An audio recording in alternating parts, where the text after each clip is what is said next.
आपकी बिलखुसूस सैयदा खदीजतुल कुबरा रज़ियल्लाहु तआला अन्हा व अर्दा अन्हा की एक बाकायदा सोसाइटी के अंदर एक शख्सियत थी, और आप एक बहुत बड़ा एक जिस तरह ब्यूरोक्रेट लोग होते हैं उस तरह का आपका एक मकाम था हज़रत सैयदा खदीजतुल कुबरा रज़ियल्लाहु तआला अन्हा व अर्दा अन्हा का। मैं तो जब हज़रत सैयदा खदीजतुल कुबरा के हालात ज़िंदगी पढ़ता हूँ तो मैं उस वक्त हैरान होता हूँ कि आजकल बच्चियाँ ये देख कर रिश्ता करती हैं कि जिससे मैं शादी करने लगी वो कितना बड़ा कारोबारी है, जिससे मैं शादी करने लगी हूँ उसका बैंक बैलेंस कितना है, जिससे मैं शादी करने लगी हूँ उसकी प्रॉपर्टी कितनी है, उसकी गाड़ियाँ कितनी है, उसके बंगले कितने हैं, सब कुछ देखती हैं। फिर उसके बाद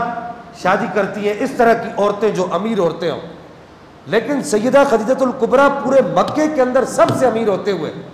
अपने लिए जिस शौहर का इंतखाब करती हैं वो पूरे मक्के में बज़ाहिर सबसे गरीब नजर आता है, लेकिन अल्लाह की नजर में अल्लाह का हबीब नजर आता है। अब अगर यह कहा जाए कि सैयदा पाक सैयदा खदीजतुल कुबरा रज़ियल्लाहु तआला अन्हा व अर्दा अन्हा ने नबी पाक अलैहिस्सलातु वस्सलाम के लिए अपने आप के लिए जो नबी पाक को मुंतखब फरमाया या अपने आप को नबी पाक के लिए जो मुंतखब फरमाया, अगर यह कहा जाए तो बजा होगा, गलत नहीं होगा, कोई मुबालगा राय नहीं होगी कि अल्लाह जल्ल मजदुहुल करीम ने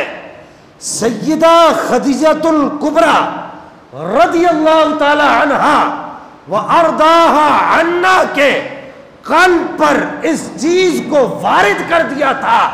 कि अगरचे तू अमीर है लेकिन ये मोहम्मद रसूलुल्लाह मेरा हबीब है। यानी अगर जो मैं नतीजा निकालना चाह रहा हूं सूफिया की जबान में, नतीजा जो निकालना चाह रहा हूं कि नबी पाक को जिसने, यानी नतीजा ये निकला, जिसने सबसे पहले पहचाना वो सैयदा खदीजतुल कुबरा की जात है।